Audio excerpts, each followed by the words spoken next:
नमस्कार साथीहरू, म राजु पौडेल, स्टक इन्भेस्टर तथा शेयर बजारको विश्लेषक।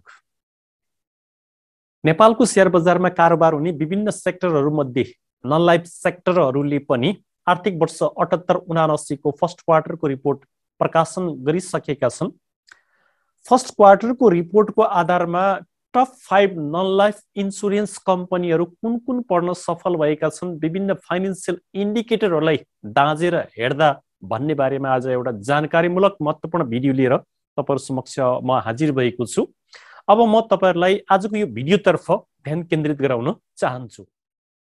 भिडियो सुरु गर्नुभन्दा अगाडि हाम्रो यो स्टक गुरु युट्युब च्यानलमा तपाईहरु पहिलो पटक भिजिट गर्दै हुनुहुन्छ र हाम्रो च्यानल र हामीलाई माया गर्नुहुन्छ भने तल लेखिएको सब्स्क्राइब बटनमा एक क्लिक गर्नुहोला, साथै बेल बटनमा पनि एक क्लिक गर्नुहोला, भिडियोमा लाइक गर्नुहोला भन्दै अब म तपाईहरुलाई आजको भिडियोतर्फ ध्यान केन्द्रित गराउन चाहन्छु। मैले तपाईहरुलाई नन लाइफ इन्सुरेन्स सेक्टर अन्तर्गत जो 18 वटा कम्पनीले रिपोर्ट प्रकाशन गरिसकेका छन् फर्स्ट क्वार्टरको, त्यो रिपोर्टको आधारमा सबैभन्दा उत्कृष्ट बेस्ट 5 कम्पनीहरू कुन कुन पढ्न सफल हुनेछन् भन्ने बारेमा जानकारीमूलक भिडियो लिएर तपाईहरु समक्ष प्रस्तुत भएको छु। सर्वप्रथम मैले प्राइसको आधारमा विभिन्न 5 वटा टप प्राइस भएका कम्पनीहरूको बारेमा जानकारी गराउन चाहन्छु। राष्ट्रिय बीमा कम्पनी लिमिटेड जसको 17,640 यसको चाहिँ प्राइस रहेछ मार्केट भ्यालु भने, शिखर इन्सुरेन्स कम्पनी लिमिटेडको 1717 रहेछ, सगरमाथा इन्सुरेन्स कम्पनी लिमिटेडको 1243 रहेछ, नीलको 1211, आइजीआई को 1050। यसरी टप 5 बढी मूल्य हुने कम्पनीहरुमा 1 नम्बरमा आरबीसीएल पढ्न सफल भयो भने 5औं नम्बरमा आइजीआई कम्पनी पढ्न सफल भएको देखियो। त्यसैगरी पेड अप क्यापिटल बढी हुने कम्पनीहरुमा कुन कुन कम्पनी पर्छन् टप 5 भित्र भनेर जानकारी गराउने क्रममा शिखर इन्सुरेन्स कम्पनी लिमिटेड जसको 1,75,85,24,000 यसको पेड अप क्यापिटल रहेछ भने, नेको इन्सुरेन्स कम्पनी लिमिटेड जसको चाहिँ 1,52,16,33,000 भन्दा बढी यसको पेड अप क्यापिटल रहेछ। त्यसैगरी तेस्रोमा नेपाल इन्सुरेन्स कम्पनी लिमिटेड जसको 1,24,23,39,000 यसको चाहिँ पेड अप क्यापिटल रहेछ भने, एनएलजी इन्सुरेन्स को चाहिँ 1,20,60,13,000 भन्दा बढी रहेछ र 5औं नम्बरमा Lumbini general insurance company limited जसको चाहिँ 1,19,89,00,000 यसको चाहिँ पेड अप क्यापिटल रहेछ। यसरी पेड अप क्यापिटल चुक्ता पुँजीको आधारमा सबैभन्दा बढी चुक्ता पुँजी भएको कम्पनीमा शिखर इन्सुरेन्स कम्पनी लिमिटेड पर्दो रहेछ भने 5औं नम्बरमा चाहिँ Lumbini general insurance company limited पर्दो रहेछ भन्ने कुराको बारेमा मैले तपाईहरुलाई जानकारी गराएँ। त्यसैगरी इन्सुरेन्स फन्ड बढी भएको कम्पनीमा सबैभन्दा बढी इन्सुरेन्स फन्ड जम्मा गरेर बसेको कम्पनीमा आरबीसीएल राष्ट्रिय बीमा कम्पनी लिमिटेडको जसको इन्सुरेन्स फन्ड 2,46,12,23,000 इन्सुरेन्स फन्ड रहेछ।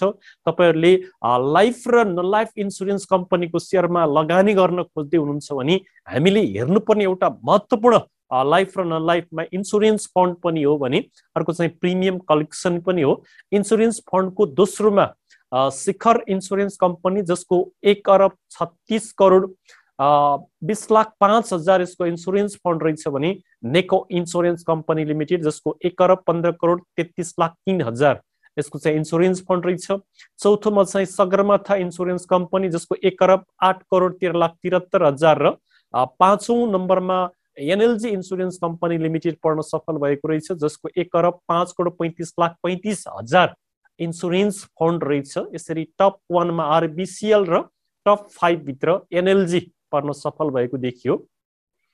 त्यसैगरी नेट प्रिमियम कलेक्सन सबैभन्दा बढी नेट प्रिमियम कलेक्सन गर्न सफल जो बीमा पोलिसी बेचेर यो फर्स्ट क्वार्टरसम्म सबैभन्दा नेट प्रिमियम कलेक्सन गर्न सफलमा 1 नम्बरमा नेको इन्सुरेन्स कम्पनी जसले चाहिँ 49,35,77,000 नेट प्रिमियम कलेक्सन गर्न सफल भएछ भने, दोस्रोमा चाहिँ शिखर इन्सुरेन्स कम्पनी 44,50,38,000 भन्दा बढी रहेछ। तेस्रोमा सगरमाथा इन्सुरेन्स कम्पनी जसको 39,42,05,000 रहेछ भने, चौथोमा एनएलजी 33,03,000 3,05,000। पाँचौंमा चाहिँ सिद्धार्थ इन्सुरेन्स कम्पनी लिमिटेड पर्न सफल भयो, जसको चाहिँ 30,59,94,000 इन्सुरेन्स प्रिमियम कलेक्सन गर्न सफल भएको रहेछ। यसरी इन्सुरेन्स प्रिमियम कलेक्सनको आधारमा सबैभन्दा बढी स्ट्रङ कम्पनी नेको इन्सुरेन्स देखियो भने 5औं नम्बरमा सिद्धार्थ इन्सुरेन्स कम्पनी लिमिटेड पर्न सफल भएको देखियो।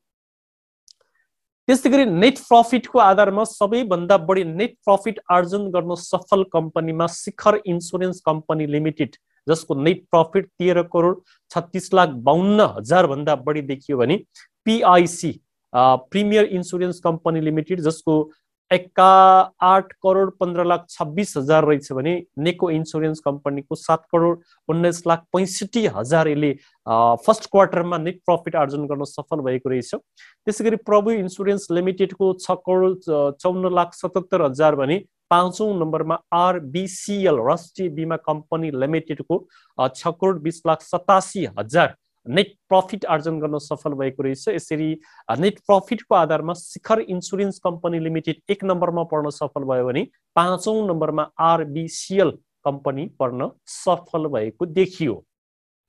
अब बाँकी फाइनेन्सियल की रेसियोहरूको आधारमा हामीले यी इन्सुरेन्स कम्पनीहरूको बारेमा जानकारी गराउन गइराखेका छौँ। सबैभन्दा बढी EPS अर्निङ पर सेयर, एक किता सेयरले वर्षको कति रुपियाँ कमाएर दिन सक्छ भन्ने बारेमा EPS अर्निङ पर सेयरको आधारमा RBCL 93.12 पैसा यसले आर्जन गर्न सफल भएछ भने दोस्रोमा चाहिँ शिखर इन्सुरेन्स कम्पनी लिमिटेड, जसको चाहिँ EPS 30.4 रहेछ भने PIC को 30.32, प्रेनको 22.52, त्यसैगरी SIC को 22.2 रहेछ।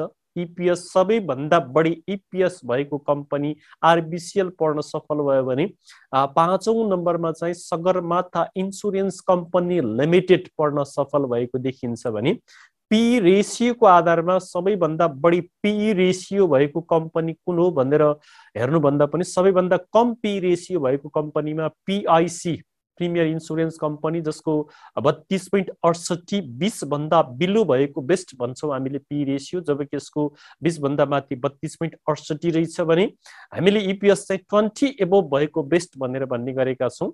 त्यसैगरी प्रभु इन्सुरेन्सको 36.46 रहेछ भने त्यसैगरी जनरल इन्सुरेन्स कम्पनीको 40.4 रहेछ, NLICL को 44.1 रहेछ, NLG को 46.07 रहेछ। PE रेसियो बढी हुनु भनेको यो कम्पनीको मार्केटमा भ्यालु ओभर छ भन्ने कुरा बुझिन्छ। यस मानेबाट हेर्दाखेरि सबैभन्दा कम सस्तो कम भ्यालु भएको कम्पनीमा PIC 1 नम्बरमा पर्न सफल भयो भने 5औं नम्बरमा NLG इन्सुरेन्स पर्न सफल भएको रहेछ। प्राइस बुक भ्यालु जुन हामीले सबैभन्दा कम प्राइस बुक भ्यालु भएको कम्पनी हेर्नुपर्ने हुन्छ। कुनै पनि कम्पनीको प्राइस बुक भ्यालु बिलो 3 हुनु भनेको त्यो कम्पनीको सेयरमा लगानी गर्ने एउटा अपर्च्युनिटी हो भनेर हामीले बुझ्नुपर्ने हुन्छ। यस मानेबाट हेर्दाखेरि सबैभन्दा SGI को 5.18 रहेछ, हिमालयन जनरल इन्सुरेन्स कम्पनीको भने एभरेज इन्सुरेन्स कम्पनीको 5.21 रहेछ। त्यसैगरी सानिमा जनरल इन्सुरेन्सको 5.39 रहेछ। PICL को प्रुडेन्सियल इन्सुरेन्स कम्पनी लिमिटेड 5.52 रहेछ भने 5औं नम्बरमा जनरल इन्सुरेन्स कम्पनी लिमिटेडको 5.6 रहेछ। यसरी PBV रेसियो कम हुने कम्पनीमा 1 नम्बरमा HGI पर्यो भने 5औं नम्बरमा GIC परेको अवस्था देखिन्छ भने बढी हुनेमा चाहिँ RBCL रहेछ, SLICL, IGI, SIC नील पर्दो रहेछ। त्यसैगरी रिटर्न अन इक्विटी हामीले रिटर्न इन इक्विटी सबैभन्दा बढी भएको बेस्ट मान्छौँ। यस मानेबाट हेर्दाखेरि Shikhar insurance company limited 22.23, PIC 21.63, PRIN भनेको Prabhu insurance 18.44, SIC Sagarmatha insurance 15.26, Siddhartha insurance 14.61 सहित 1 नम्बरमा Shikhar insurance company return on इक्विटीको आधारमा सबभन्दा बेस्ट देखियो भने 5औं नम्बरमा सिद्धार्थ इन्सुरेन्स कम्पनी लिमिटेड पर्न सफल भएको देखियो। त्यसैगरी हामीले बुक भ्यालु सबैभन्दा बढी बुक भ्यालु भएको कम्पनीमा RBCL राष्ट्रिय बीमा कम्पनी लिमिटेड देखियो जसको 1292.46 छ। त्यसपछि दोस्रोमा नील 148.17 छ भने तेस्रोमा चाहिँ एसआइसी सगरमाथा इन्सुरेन्स कम्पनी लिमिटेड 145.55 देखियो। चौथोमा प्रिमियर इन्सुरेन्स कम्पनी 140.31 देखियो भने पाँचौंमा एनएलजी जसको चाहिँ 138.07 बुक भ्यालुको अवस्था देखियो।